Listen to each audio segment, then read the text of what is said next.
streamer luck is guaranteed. I'm actually pretty sure that it is. So this strategy I'm about to showcase, I tested it out during the week, and after doing my refining, my strategies, I actually got it to work on the very first attempt. And then I did like a couple more attempts, and it went pretty well on all future attempts. So I feel pretty good about this strategy. What you actually want to happen is for Marth to die as soon as possible, which is funny, but you don't get any reward for keeping Marth alive.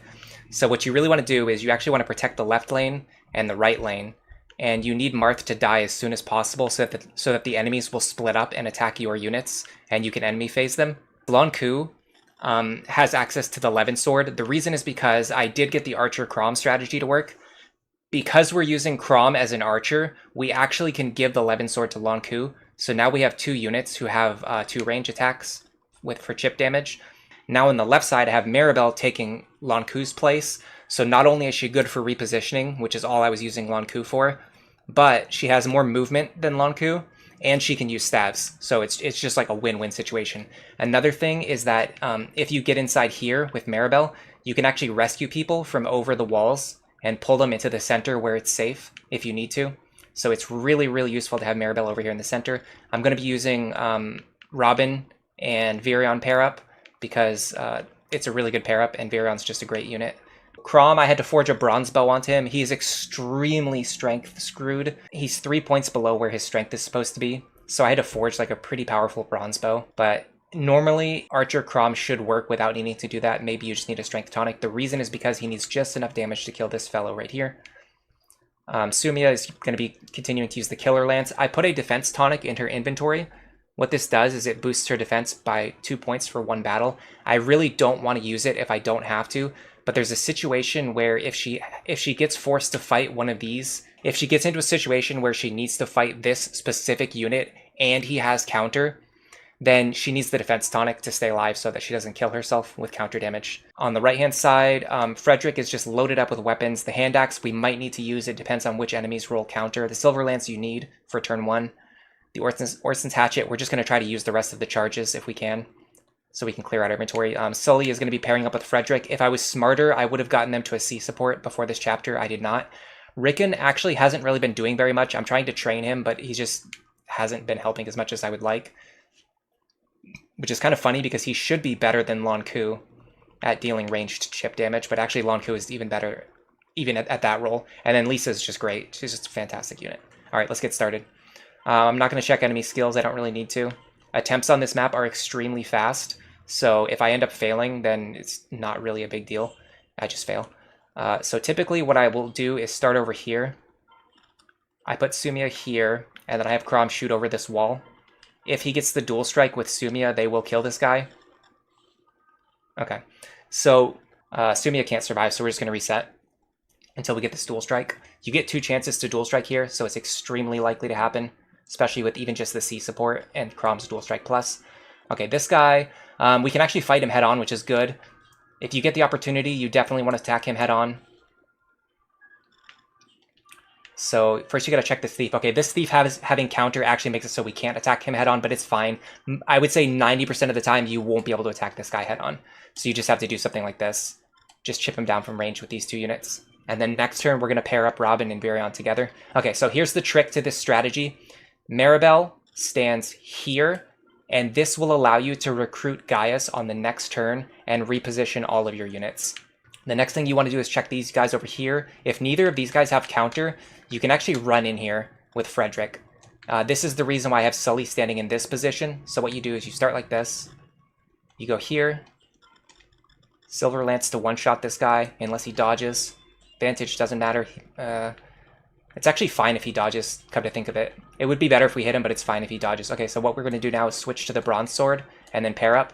So now Frederick's going to fight all 3 of these guys on enemy phase, and then he's also going to draw this dark mage away from the center lane, which also helps with the pressure in the center. So this is actually the best opener for the right hand side. If I killed this thief, it would have been better, but this is the best like enemy skill RNG for the right hand side.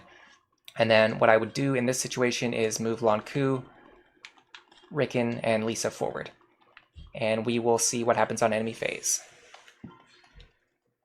Okay, so the reason you put Chrom over here is because Archer Chrom can shoot over the wall. If you're not doing Archer Chrom, you can use the Levin Sword. However, if you use the Levin Sword, then Lanku can't use the Levin Sword, so it's definitely a trade-off. That's fine. This is 100,000,000% fine. I kind of wish we could kill these guys, though. I think I need to give Frederick a better weapon. I'm surprised he's not one-rounding these guys. Okay, so the next thing you're going to do is you're going to check the status. And so the right-hand side is pretty good. Frederick is going to be able to hold this by himself. The next thing you want to do is check the status in the center and figure out what you need to do. Man, I'm getting really bad counter luck. If this guy doesn't have counter, you can move Robin here and fight this guy on enemy phase. But because this guy has counter, we can't move Robin there. So we have to do this. So we're going to go here. I'm going to try this. I haven't experimented with this yet. I didn't get this exact configuration on my previous runs, so we're just kind of steering from here. Okay, so this is the strategy to recruit Gaius on turn 2. So you have to move Maribel or whoever you're using for your repositioning unit. It can be either Maribel, it can be Lanku, it can be whoever you want. You move them here on turn 1. On turn 2, you have Chrom go here, talk, pair up. You switch over here. You give Chrom to Sumia, and then Gaius pairs up with Maribel. Now Maribel can move Gaius wherever she needs to. He also gives +1 movement to whoever he pairs with, which gives you a ton of freedom on repositioning. You can kind of move him anywhere. You can even move Maribel to the shiny spot if you want to, which I might consider doing. The next thing is that if Chrom hasn't taken any damage yet, you want him to be in the lead so that he can kill this Elwind Sorcerer. Now, if Chrom has taken damage, you can leave Sumia in the lead, and I'll show you why. This guy actually only deals 14 damage to her, even with effective damage. This wall right here is one of the most important fixtures in this entire chapter. If you have to use the Levin Sword with Chrom, you can do that. It's even better if you can get him into Archer and just shoot over this wall for the entire battle. It's so good. It stops the mages from getting into one range with you. It allows you to enemy phase units on turn 1 that could never reach your army otherwise. There's just so many reasons why this wall is just incredible, and it keeps these Cavaliers away from you for a few extra turns. All right, I'm actually going to do this. I don't really need Gaius in the center right now, so I'm going to get Maribel to pick something up. Superior bow. No, we're not going to be able to use that bow for a while, if ever. Okay, so Panne is a little bit more tricky to figure out. I haven't really been implementing her into my strategy. I've just kind of been having her stand around. There's a chance I could actually have Lanku fight this Dark Mage. And then the Brigand, the fighter, actually can't reach him because of this pillar. Is this worth doing? Is this worth Levin Sword charges, or should I just have... I think this is actually worth doing, because it allows us to get chip damage onto this guy. Alright, so this guy should go for Lanku. So as you see, the Dark Mages move first. We could have gotten a crit there too. Oh, nice. 2 dual strikes and a crit. That was a little bit lucky, but not as lucky as you might imagine. We're very likely to get dual strikes with that pair up. We're very likely to get crits with the Killer Lance. And even if we didn't kill that guy, it was fine. Alright, so Frederick is wiping these guys that he injured last turn. We might just win this on the first attempt, honestly. This is going... We didn't even get the best luck. We got, below average luck. Alright, so Lucina should kill herself here. Now this Brigand should go for Robin, which is what we want. I should have equipped a sword, but I think I was... Ooh, nice, Virion. Let's go. I should have equipped a sword, but I was a little bit scared. If the Dark Mage attacked me, I wanted to be able to counter him. This is a fantastic turn 2. Incredible turn 2 opener. This guy won't kill Sumia in one hit, and I believe he reaches this pillar, yeah. So what we're going to do is we're going to put Sumia on this pillar with the Killer Lance, and then Chrom's going to be supporting her. We're going to keep them separate for action economy next turn. It would be nice if I can move Maribel over here and heal Chrom as well, which I can do. Okay. Yeah, I'm a little worried about this right-hand side. This attempt might be dead, but it was at least worth a try. All right. That's a reset. We're good to go. Oh, no. Stop. Check my notes. We want Vake on the right-hand side. We want Frederick to have better damage, and I'm thinking of giving a strength tonic to Lanku as well, although I think the Vake pair-up will give him the strength that he needs. So first of all, we're getting rid of this kid. Sorry, little bro. You're not really helping as much as you should be helping. Okay, Vake. Yes. Frederick. Which sword do we want? So I don't need to carry an extra bronze sword on Frederick because I can just trade with Sully, who I'm already paired up with, if I don't need the damage. All right, let's go for it. We'll go for the crit here. We probably won't get it. Crit. Crit. Crit. Crit. No. We can miss a lot. We can't crit very often. We can miss plenty of times. I will say, though, despite this map being very hard, in my opinion, this is the first one where, like, you don't need to reset for skills, enemy skills, like, almost at all. Like, you just start the map, and then whatever the skills the enemies happen to have, you just play it based on those conditions. This is why we forged the bronze bow, by the way. If Sumia gets just one dual strike, and Chrom hits twice, you can kill this guy, like, 100% of the time, which is very important. Even if he has hit point +5, I'm pretty sure. Alright, this guy, Robin can dodge this guy's attack, and Robin cannot fight this guy because this guy's count. Oh my god, this guy, yeah, you're almost never allowed to stand in this spot. You have to have like these both of these enemies have to have the perfect skills, and we're just not getting it. But it's like we shouldn't be getting it. It's not very likely, but it's still strange we haven't seen it a single time yet. If this guy has HP +5, you have to use the Thunder Tome. Back to dual strike and crit farming. Yeah, it's nowhere near as bad as Chapter 5, though. This one is like 5 out of every 6 attempts probably pass. All right, these guys still don't have counter rating. Really lucky with these guys over here. Now with the Roy's Blade, we should be able to kill both of these guys on enemy phase, which is going to make a big difference multiple times in the second half of the run. This game becomes extremely consistent, even on Lunatic Plus. Vake, no crits, no dual strikes. But I would say this is like the first chapter where like you don't have to reset over and over and over again, if that makes sense. All right. Oh, God, do I even want to play out this attempt? It's disgusting. Martha's still alive. My left-hand side is in shambles. My right-hand side is decelerated because so many of these guys are still alive, and they all have counter. To save time, I'm gonna reset here. This attempt, I can tell. I can recognize a bad attempt when I see one. And move the men's staff over from Lisa and Maribel. Thank you, Aether.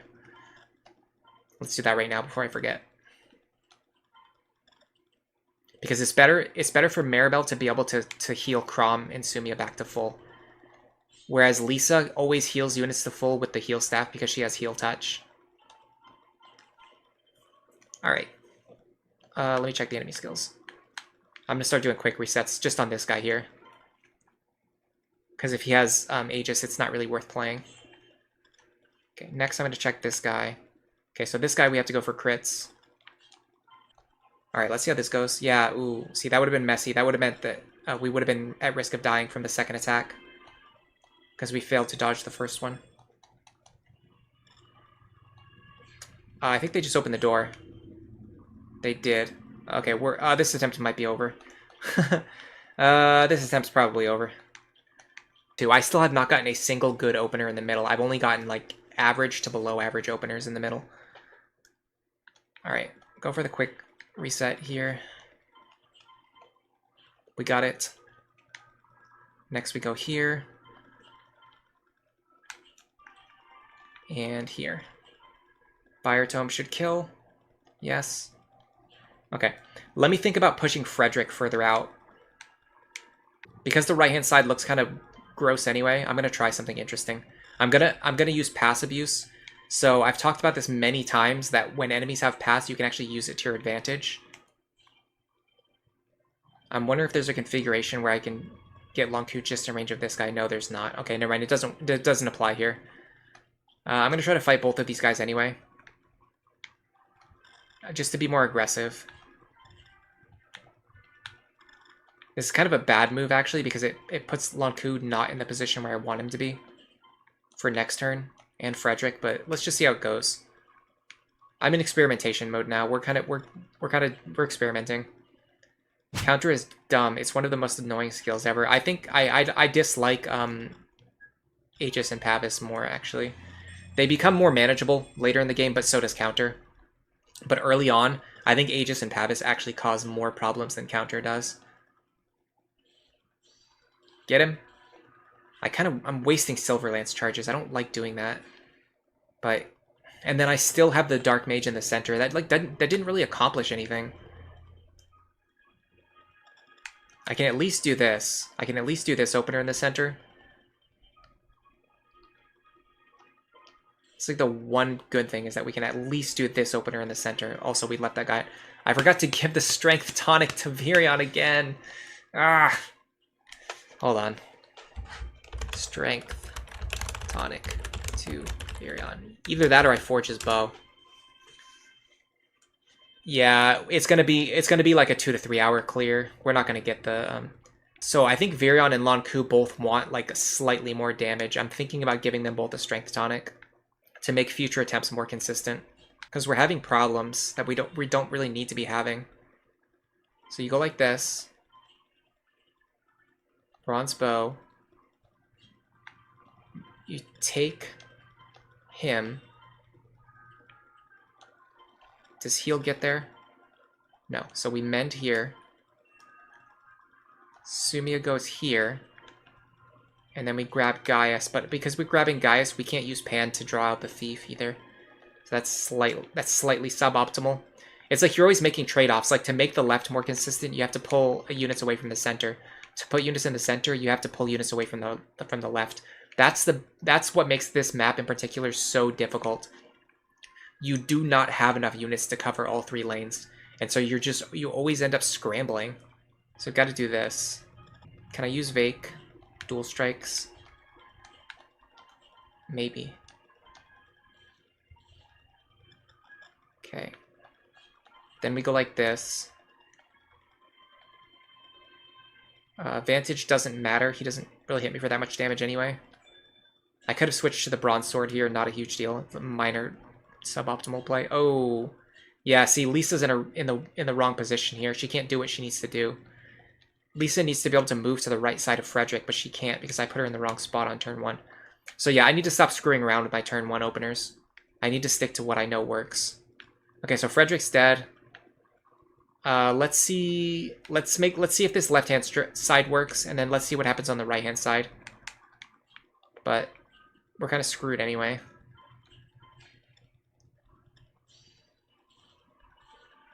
Okay, so this left-hand side opener is good. That's good to know for future attempts. That's good. We like it when that happens. This means we're going to kill this brigand, so we won't take counter damage. We'll fight this guy. No counter damage. We'll fight this guy. We can potentially kill him, I think. God, the first time we ever get good center lane luck, and it's on a turn where I accidentally kill Frederick. Pick a god and pray. Oh, no, Frederick survived. We might be okay. Okay, check which ones have counter, and see if Robin can fight all of them on player phase. They can. Now, take out the ones that have the worst or the most dangerous offense, which would be not particularly any of them. So this guy would be the one I would want to take out, but I can't stay in this guy's range, so we can't do that. So what we have to do is move to the pillar and just fight all of these enemies on enemy phase. The problem is I need to get my HP back up to like full, and I can't do that. If we can pull this guy to the right, that would be ideal. I see a path to victory. This guy has pass, but we can actually block him like this. This is the one situation where Rickon would have been useful. I gotta go for hand axe shots here. Nice Luna. Nice dual strike. Alright, so there's a chance Frederick pulls both of these dark mages. If he only pulls one, it's fine. Robin just needs to dodge some attacks while standing on this pillar. Oh my god, every enemy over here has counter. This is crazy. Absolutely nuts. Okay, how do we play around that? 16 plus 10 is 26. We would just kill ourselves. 16 plus 6 is 22. We would still kill ourselves. But if we use the Iron Lance, we would survive. Yeah, so this is why we brought the defense tonic. Is because we can actually survive on 1 HP against this guy. So that's what we're going to do. So we're going to put Sumia here. She has to use the Iron Lance, and she has to use the defense tonic. So I'm going to put Chrom behind her. I don't want to pair them up. If I keep them separate, I have Chrom available next turn, and I can heal him with Maribel right now. I think healing him right now is more important. Okay, next we're going to take a look at the center. Is 13 damage. 13 times 2 is only 26. Pan can actually fight these two guys. I'm going to do that. Hold on, this is sick Pan gaming. I think this works. Pan. She takes 13. She kills. Yes. She takes 13. Well, hold on. Lanku. Oh, nice fake. Okay, so she takes 13. Then she doesn't kill because he has stupid Pavis. But that's okay. That made it so Robin was guaranteed to survive instead of needing to dodge an attack. Frederick's doing good on the right-hand side. This is a really good attempt. Dual guard actually kind of saved us there.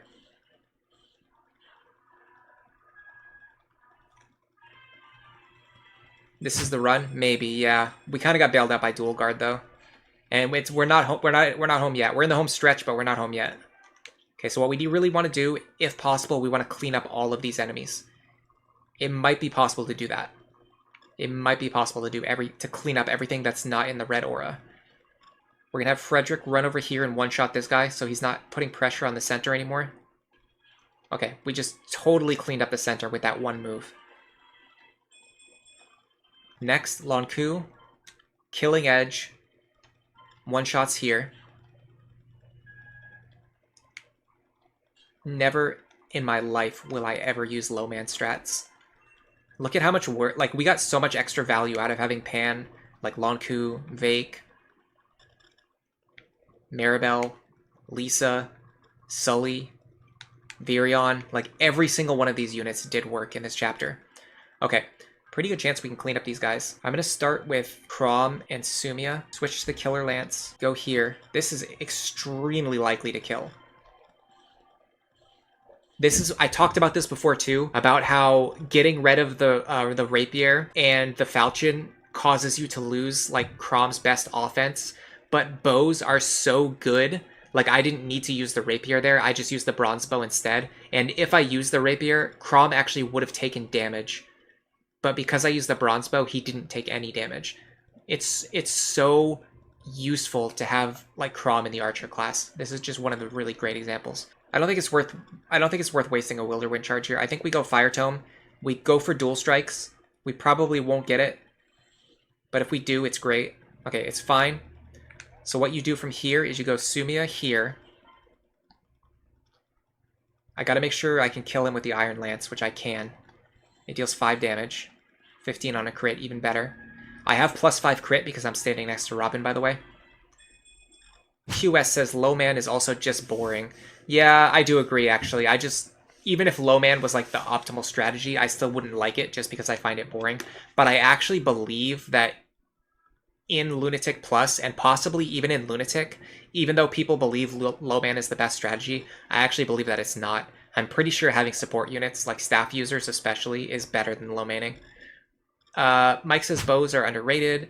The GBA archers ruin bows' reputation. Yeah, that's dead on. That's exactly correct. They're so bad in the GBA games that like people just think they're bad in general. But in a lot of the other games, they're actually significantly better. All right, we're in a really good position now. We have to kill 3 enemies and then deal with Validar. That's all we have left to do. Who's the most important character to have on full health? It's got to be Robin, right? We can do it with just the heal staff. That's good. All right, let's see what this enemy phase looks like. Now, I would like to have Lonku take this guy out. I don't think I can. I think I have to have Frederick run back to the right. Okay, I think I know how to beat this guy. I think I know how to beat him. Okay, so this is going to be a trade manipulation strategy. I love showing these off. It's one of my favorite strats. Should I stand on the pillar? Yes.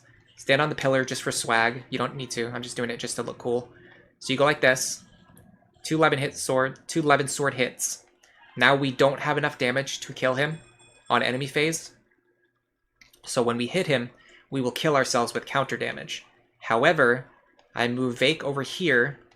I trade him to the Killing Edge and then pair up with him. When I pair up with him, he gets 4 extra damage. That's enough to one-shot this enemy. Now, when we hit this guy on enemy phase, we will not kill ourselves with counter damage. And Lonku is a beast. Lisa runs away. This is how you keep support units alive. All you need to do is zone control. As long as there's a safe spot for them to stand, you can have your support units contribute to the battle, and then just run away to safety when you need them to. Next, let's look at the left-hand side. I would love for Chrom to fight this guy. Gaius also needs to open this chest, so I might as well just do this. It's not the most exciting thing. Ooh, Hector's axe. Move Chrom to the edge of this guy's range. We have to do it in this direction, unfortunately. I would have liked to go this way, but Chrom can't get down there. Oh, wait, he can. He can with Sumia's help. Okay, so we're going to keep the bronze bow equipped. Pair up with Sumia. Sumia's going to stand here. We're going to dump Chrom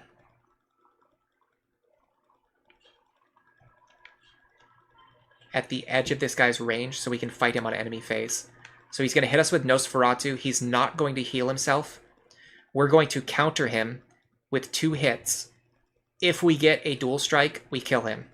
If we do not get a dual strike, we kill him on enemy phase. Next.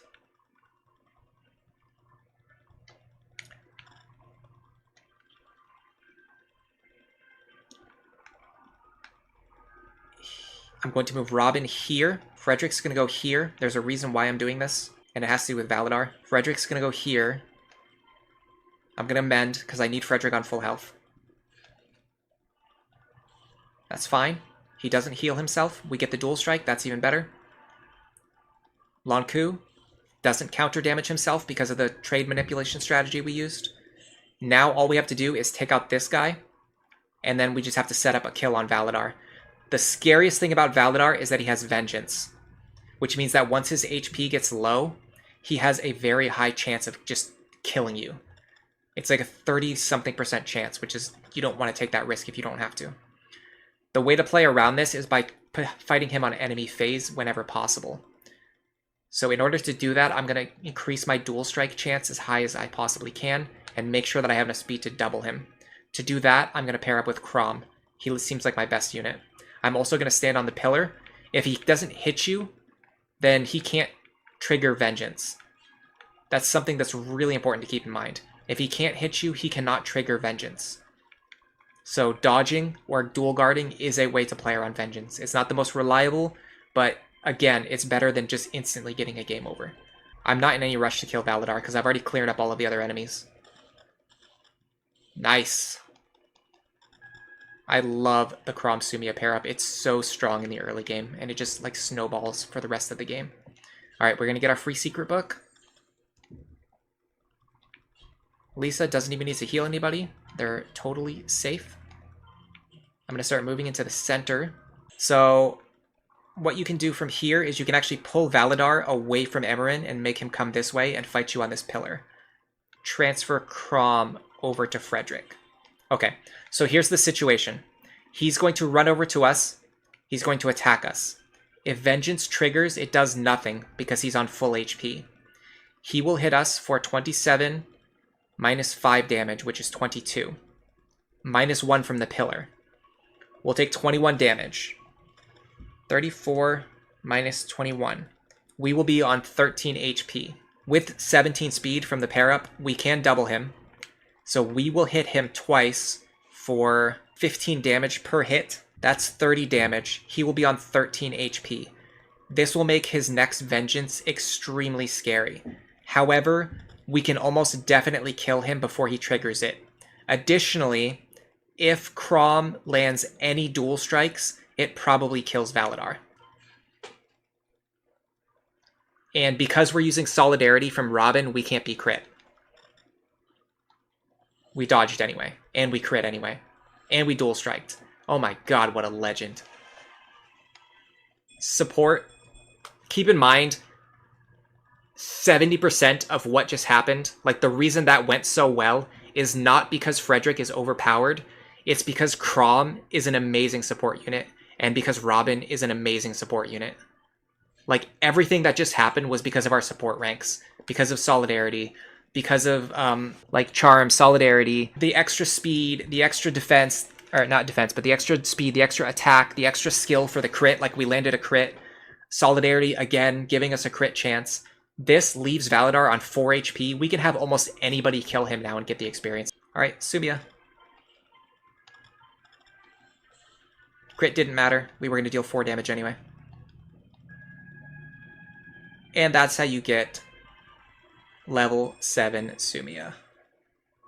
Does Charm work while Chrom is a backpack? Yeah, in Awakening, in Fates, it doesn't work this way. But in Awakening, the auras do work when you're not on the field. This is another reason why Chrom is such an amazing support unit, is because not only is he good as like a backpack, but he also broadcasts a really strong aura while he's a backpack.